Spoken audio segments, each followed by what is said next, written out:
Hello അസ്സലാമു അലൈക്കും. അപ്പോൾ ഇന്ന് ഞാൻ വന്നിട്ടുള്ളത് നമുക്ക് പച്ചക്കറിയൊക്കെ കേടുകൂടാതെ കുറേ ദിവസം കേടുകൂടാതെ എങ്ങനെ സൂക്ഷിക്കാം എന്നുള്ളൊരു ടിപ്പുമായിട്ടാണ്. ഇത് നമുക്ക് ഈ ഒരു സമയത്ത് മാത്രമല്ല കേട്ടോ, നമുക്കിത് എപ്പോഴും ഉപകാരപ്പെടുന്നൊരു ടിപ്പ് തന്നെയാണ്.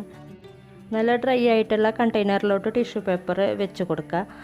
പിന്നെ നമ്മൾ പച്ചക്കറി ആദ്യം ഒന്ന് വാഷ് ചെയ്തിട്ട് അതിൻ്റെ വെള്ളം നല്ലോണം ഡ്രെയിൻ ചെയ്തെടുക്കണം.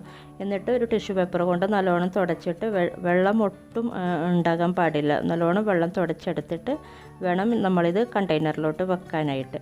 പിന്നെ ഇതുപോലെ തന്നെ നമുക്ക് സിപ്പ് ലോക്ക് ബാഗിലോട്ടും ആക്കി സ്റ്റോർ ചെയ്യാം കേട്ടോ. ഇങ്ങനെ ചെയ്യുമ്പോൾ നമുക്ക് കുറേ ദിവസത്തേക്ക് സ്റ്റോർ ചെയ്യാൻ വേണ്ടിയിട്ട് കേടുകൂടാതെ സ്റ്റോർ ചെയ്യാൻ പറ്റുന്നുണ്ട് കേട്ടോ.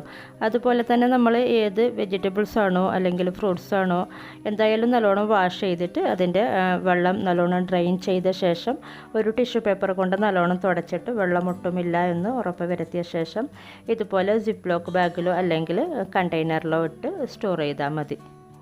ഇത് വീഡിയോ ചെയ്യാൻ വേണ്ടിയിട്ട് പ്ലാൻ ചെയ്തിട്ട് ചെയ്തതൊന്നും അല്ല കേട്ടോ. ഞാനിങ്ങനെ ജസ്റ്റ് ഇങ്ങനെ ചെയ്യുമ്പോൾ എനിക്ക് പെട്ടെന്ന് ഓർമ്മയായി ഇങ്ങനെ നിങ്ങളെയും കൂടി ഇങ്ങനെ കാണിക്കാമെന്ന്. ഈ ഒരു സമയത്തൊക്കെ എല്ലാവർക്കും ഉപകാരപ്പെടുമല്ലോ എന്ന് വിചാരിച്ചിട്ട് 2-3 ദിവസമൊക്കെ ഫ്രിഡ്ജിലൊന്നും വെക്കാതെ പുറത്ത് വെക്കുന്നത് കൊണ്ട് കുഴപ്പമില്ല. പക്ഷേ കുറേ ദിവസമൊന്നും നമുക്കങ്ങനെ പുറത്ത് വെക്കാൻ പറ്റില്ല. പിന്നെ അതുപോലെ തന്നെ കുറേ വെജിറ്റബിൾസും ഫ്രൂട്ട്സൊക്കെ ഉണ്ടെങ്കിൽ നമുക്ക് കുറേയൊന്നും നമുക്ക് ഫ്രിഡ്ജിൽ സ്റ്റോർ ചെയ്യാനും പറ്റില്ല. അപ്പോൾ നമ്മൾ ആവശ്യത്തിന് ഒരു 2-3 ദിവസത്തേക്കുള്ളതൊന്ന് വേണമെങ്കിൽ പുറത്ത് വെച്ചിട്ട് ബാക്കിയുള്ളത് ഫ്രിഡ്ജിൽ സ്റ്റോർ ചെയ്താൽ മതി.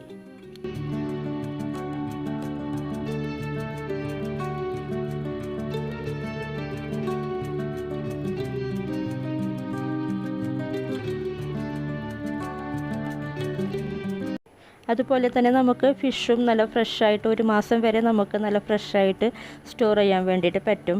ഫിഷ് ക്ലീൻ ചെയ്തിട്ട് അതിനെ നല്ലോണം വാഷ് ചെയ്തെടുക്കുക. ഇപ്പം ഞാൻ തൽക്കാലത്തേക്ക് എൻ്റെ കയ്യിലുണ്ടായിരുന്ന ഫിഷ് വെച്ച് കാണിക്കുന്നതേ ഉള്ളൂ. ഇവിടെ ഫിഷ് കിട്ടുന്നതൊക്കെ കുറവാണ്. എന്നിട്ട് ഇതിലേക്ക് നിറയെ വെള്ളമൊഴിക്കുക. ഇത് ഫിഷ് ഇതിൽ മുങ്ങിക്കിടക്കുന്ന വിധത്തിൽ വെള്ളമൊഴിച്ച് കൊടുക്കുക. നമ്മുടെ സാധാ നോർമൽ വെള്ളം. ഇത് കട്ട് ചെയ്തിട്ട് തന്നെ വാങ്ങുന്നതാണ് കേട്ടോ. പിന്നെ ആദ്യം നല്ലോണം വാഷ് ചെയ്തെടുക്കണം, അതൊന്ന് പ്രത്യേകം ശ്രദ്ധിക്കണം.